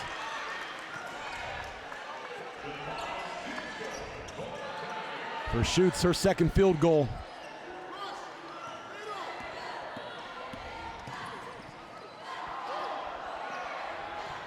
Underneath, Day blocked. Falcons had an opportunity there after Brown went down.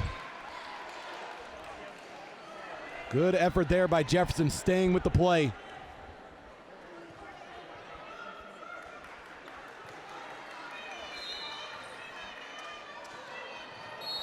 And Jefferson hits the deck. It's a blocking foul. We'd like to see this one again. Jefferson can't believe this wasn't called offensive. Let's see. She did go down hard, but it almost didn't look like it was Brett. It almost looked like it was her own teammate. And Jefferson maybe trying to say that Brett put the shoulder down, Yeah. but it looked as though Brett was almost pulling up, not going into the body of Jefferson. Yeah. And that is how the night ends for Imani Jefferson, her fifth foul. Fleming finds Day underneath. Day gathered, took one dribble, and adds 2 more. 16 for Day, including 5 assists and 6 rebounds. An all-around performance. Oh, going for the steal, Fleming. A little contact with the arm of Green.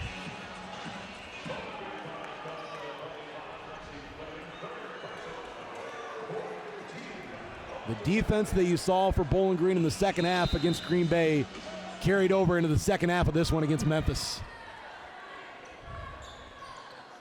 You're looking at another double-digit win for Bowling Green in the WNIT. Offensive foul. This time against Schutz, her third. Alyssa Brett really stepping up defensively tonight. Trying to fill a role for her teammate, Nyla Hampton.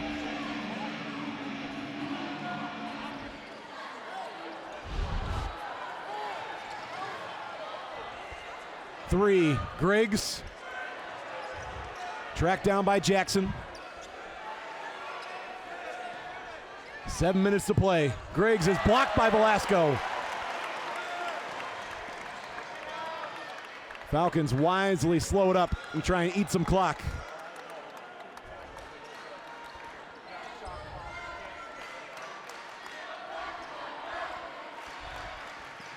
Fleming out to Tate. Worked her way to the block, into the paint. That's a tough 2 for Tate. Tate now has 14 points, 6 rebounds. Memphis right now almost just in shock.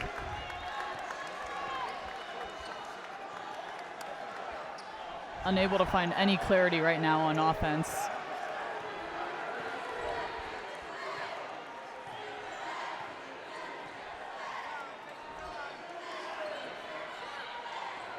Jackson trying to shake Brett.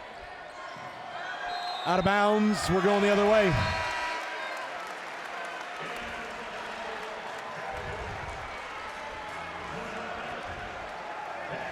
Another thing we got to remind Bowling Green fans, the Falcons are on their way to their 30th win.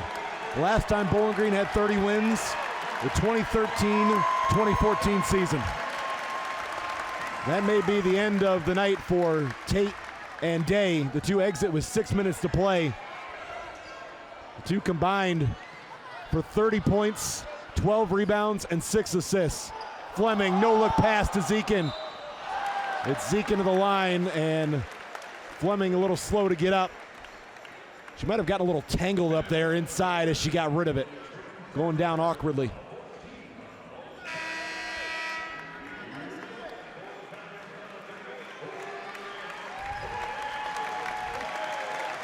And a big hand for Fleming as Olivia Hill checks in.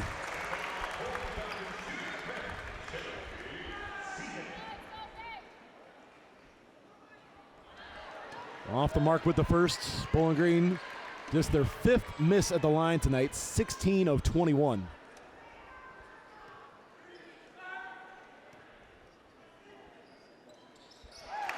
One for 2. Zekin, 4 points, 4 rebounds. In the lane, Welch hangs and scores. The bucket and the foul. Might be the 5th for Hill.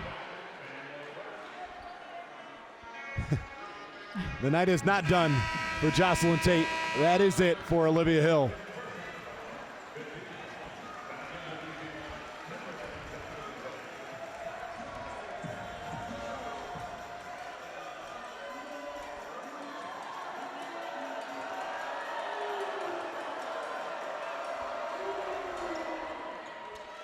Completes the three-point play.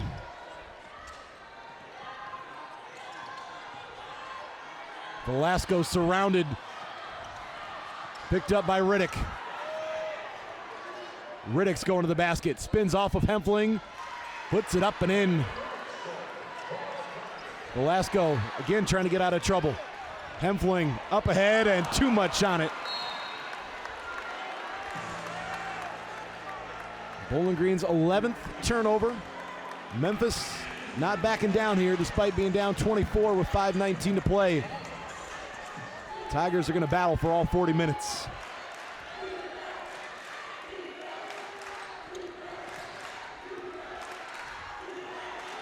If you're the Tigers right now, you don't have anything to lose. Too far underneath.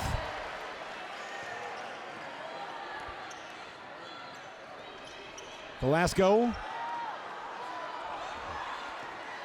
Hempfling over to Brett, finally able to find a little space. Velasco's a little gassed right now.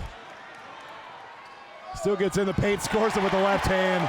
Amy Velasco giving everything she has. 7 points, 6 assists, a couple of boards. That's great. Welch pull up with a hand in her face. Be sure to stay with us for our post-game coverage. We'll hear from Bowling Green's Allison Day and Bowling Green head coach Robin Freilich. Hempfling out to a wide open Tate. Everyone in the building wanted Tate to let that one go. Hempfling will let it fly.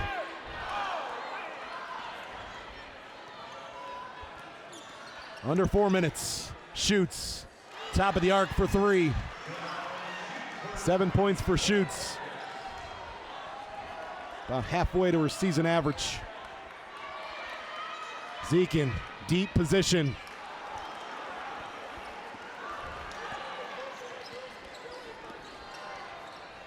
Shoots again. That puts Shoots in double figures, but it's a 20-point game with 3:35 left. And a timeout has been called. 68-48, Bowling Green on their way to the next round of the WNIT.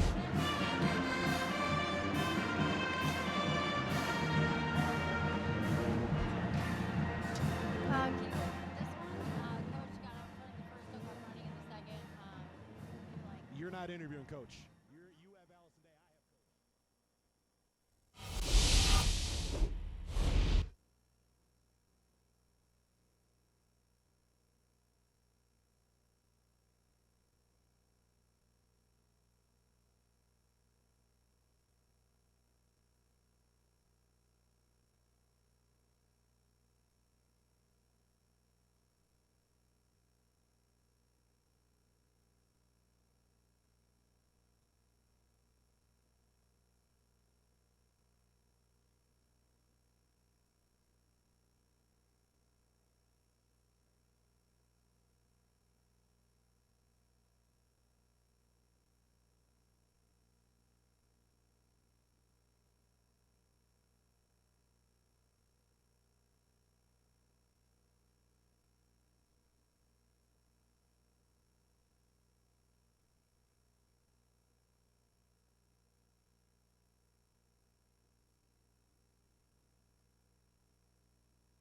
Jocelyn Tate with the basketball. Memphis just cut the lead to 18 after the timeout.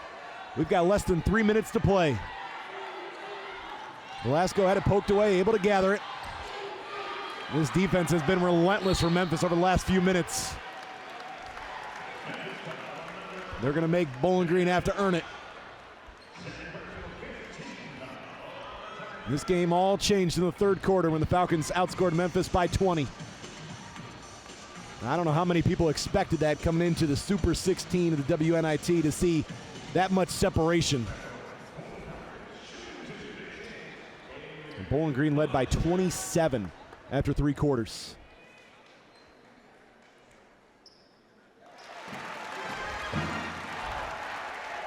Velasco 8 points. She'll be looking for 9 right here. And all the production offensively for Amy Velasco coming in the second half. First half, she just kept the ball moving.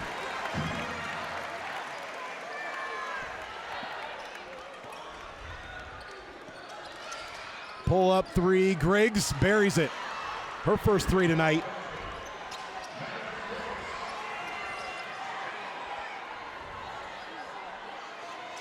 Velasco without a shoe right now.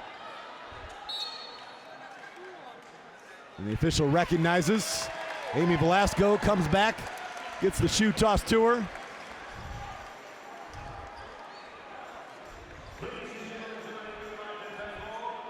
That's Amy Velasco, though. Shoe comes off, playing with 1, still going to go until the whistle. 70-53, Bowling Green leads Memphis with 2.5 to play.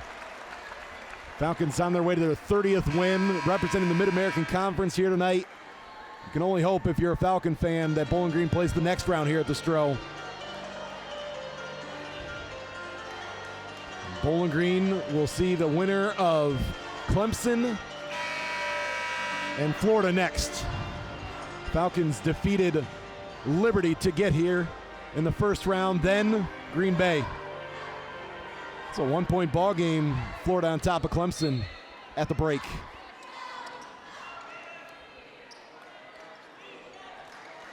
And to come off an 18-point road win against Green Bay, return to your home floor and have a double-digit lead with over 2 minutes to play, says a lot about what Bowling Green has done here tonight.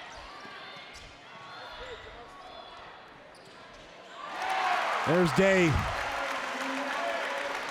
18 points. Bowling Green's going to improve to 13-2 here at home this season. The 3 for Griggs makes it a 16-point game, and stolen by Welch. Bowling Green getting a little careless. Underneath to the line will be Brown. I love this effort from Memphis, not packing it in. That starts right with your head coach and the staff and saying, you know, our season may come to an end here tonight. Well, we're fighting to the end. We're coming in here a record of 22-10, representing the American Athletic Conference, the number 2 team in that conference behind South Florida. I mean, their actions are proving in their mindset right now that they're still winning this game, so you have to credit the effort. Interested to see what next season looks like for Memphis with a player like Jamira Schutz, this being her 5th season. Jada Wright, another 5th-year player. Maddie Griggs is a senior. 1 for 2 at the line, 15-point game. Fleming turns it over. Griggs 3. And Velasco lets it go out of bounds. That would have really made things interesting if that 3 would have gone. Would have made it a 12-point game.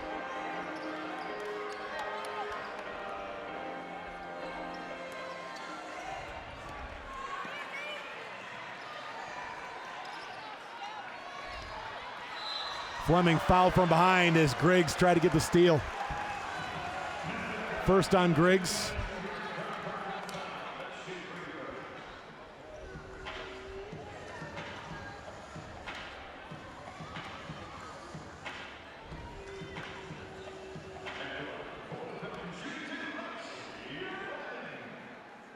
Fleming in and out. Lexi Fleming trying to become the 4th Bowling Green player to go for double figures. Would be her third straight game in this WNIT run with 10 or more points.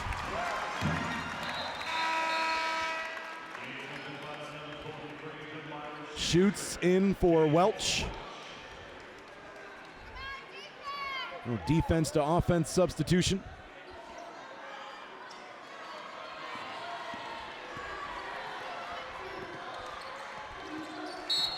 Brett takes the charge, the off arm there from Schutz. That's number 4 on Jamira Schutz. Brett just really adjusting on how to guard Schutz tonight, realizing that some of the defense just can't slide.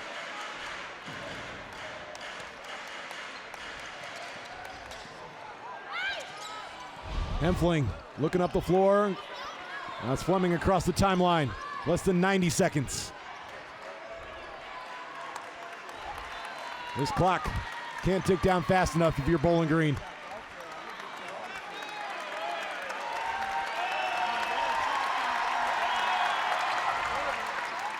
Hempfling, good job to come get it. And Velasco, a little too hot to handle on that one off the bounce. Micaiah Brooks in. Lynetta Williams out.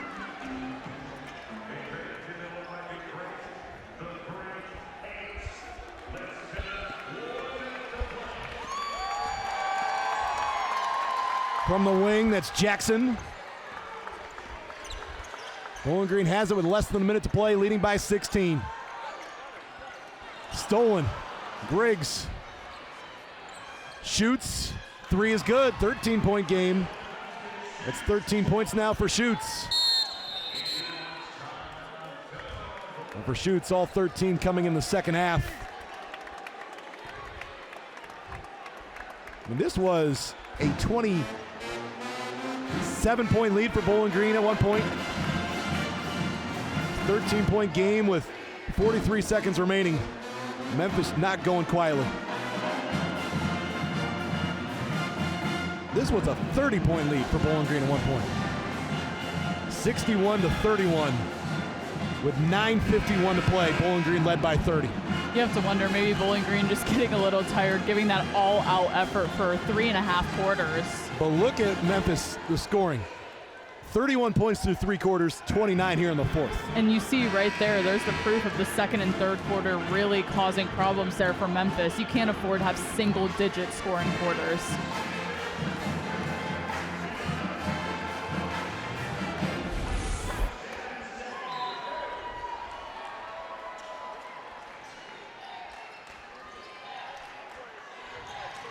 Velasco trying to avoid the trap is called for a walk. Maybe a little shuffle of the feet there. She tried to get out of the trap. A tough call, but nonetheless, Amy Velasco being really strong as a ball carrier tonight. Now you're looking at the turnover numbers and you're saying now there's a combined 35 turnovers in this game, but Bowling Green's had about 8 or 9 in the last 5 minutes to make things look a little tighter than what they've been for 3.5 quarters. Back rim for Welch, gets her own miss. Front rim that time. Memphis still looking for another Bowling Green turnover. It's up ahead to Velasco. Falcons are going to play keep away. Bowling Green fans rise to their feet here inside the Stroh. The final seconds are going to tick down.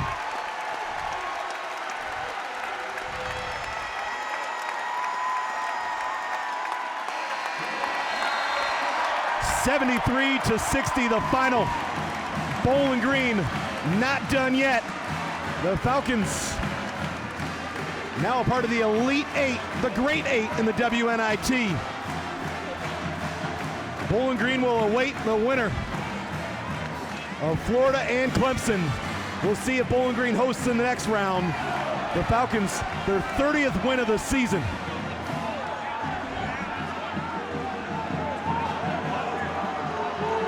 And things still getting a little out of hand, even as these two teams were shaking hands.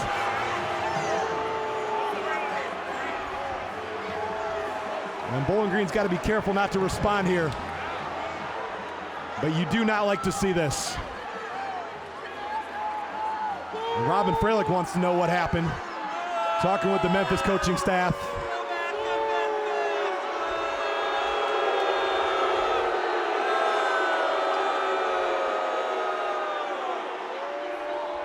Alyssa Brett is down on the floor. And Bowling Green's just going to try and get to the locker room.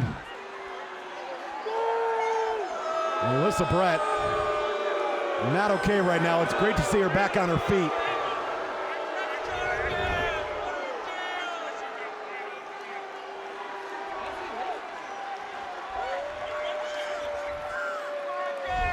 See if we can get a look again at what happened here at the end. Going through the line, Alyssa Brett had something to say there with Jamira Schutz, and Schutz was the one to stop to say something there, and then Schutz hit Brett in the face.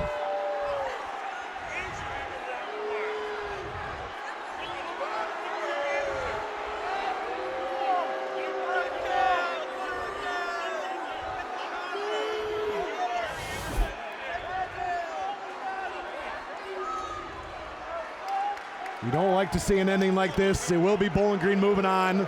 73 to 60 will be the final. And Bowling Green will get ready for the winner of Clemson and Florida, as Jenna DeBlasi is standing by with Allison Day. Back and forth game at the start, but you guys took off running in the second. What was the turning point? I think it was before the game. I mean, we knew they were a good team. They just beat Ball State. We know Ball State's a great team, so we knew from the beginning we had to be strong and we had to be physical as well. Absolutely. Tonight marks 30 wins for the program, and you guys get a shot in the Elite Eight. For tonight as a senior, what's this moment like? It's really cool. I mean, I wanted to do something I've never done before, and this is definitely surpassing that. So it's really cool to be a part of this atmosphere and this team. Absolutely, and this crowd has been amazing tonight and all season long. How much support have you received from this community? Yeah, it's great. I mean, it doesn't matter where you are. If you see a BG fan, they're telling you a great job and keep going. So the support is really amazing. That's awesome, Allison. Enjoy the win. Thanks, Brad. I'll send it back to you. Thank you, Jenna. I am joined now by Bowling Green head coach Robin Freilich. And Coach, your team earned this one tonight. 30th win of the season. The first time Bowling Green has won 30 games in the season since 2013-2014. You continue on in the WNIT. Just how special is it right now with this team? This team's so much fun to coach. I'm so glad we get more time together. Our fans are amazing. To put 30 wins together in a season takes a lot of consistency and a lot of focus, and this group has continued to do that. A couple of ways to look at this game here tonight. We'll start with that third quarter. You outscore Memphis by 20 points after a 7-point lead going into the locker room. What adjustments or what did you get back to going into that second half? Thought we guarded really well. We rebounded. We knew coming in this game, rebounding and keeping them off the free throw line was going to be really important. And fourth quarter, I thought it got a little squirrely. It's sometimes hard to play with a big lead. We got to take better care of the ball. But so proud of our team. Our defensive effort was outstanding. And I just thought we played great team basketball, and what a fun atmosphere. I mean, it feels so, our student section, our fans, it was great to be here. The defensive effort, you got to continue to talk about that, because Alyssa Brett's effort on Jamira Schutz here tonight, along with the effort that was done against Maddie Griggs, an excellent outside shooter, those two combined come in average 27 points a game, but for 3.5 quarters, you shut them down. Well, we knew coming in they're really good one-on-one scorers, but Alyssa's an elite defender. I think she's one of the best defenders in the country. She can guard so many spots, and she drew a lot of fouls tonight too. So she did a great job. And this can't go unnoted as well, what your bench is doing for you. Yep. Taking you back to the Mid-American Conference Tournament semifinals against Ball State. Jocelyn Tate, Alyssa Brett, same situation, battling foul trouble in the first half. You go to this ball game, just like that game, Olivia Hill gives you great minutes. Yeah, Katie Hempfling steps up, hits a big shot. They do. Sophie Zekin continues to give you great production. Yeah, they were great, and we knew we needed them, especially with Nyla not playing in the game tonight, and they stepped up. I thought they guarded and rebounded the basketball exceptionally well. Coach, thank you for your time. Great. On to the next round. Thank you. Thanks, guys. Bowling Green head coach Robin Freilich, as Bowling Green is into the Great 8 of the WNIT. The Falcons, their 30th win of the season. For Memphis, the season comes to an end at 22-11. That is going to do it for us here inside the Stroh Center. I want to thank my broadcast partner, Samantha Molmeyer, our director, Brandon Walters, our sideline reporter, Jenna DeBlasi, and our entire crew. Tonight's broadcast can only be seen on ESPN. Bowling Green continuing on in the WNIT. The Falcons not done yet.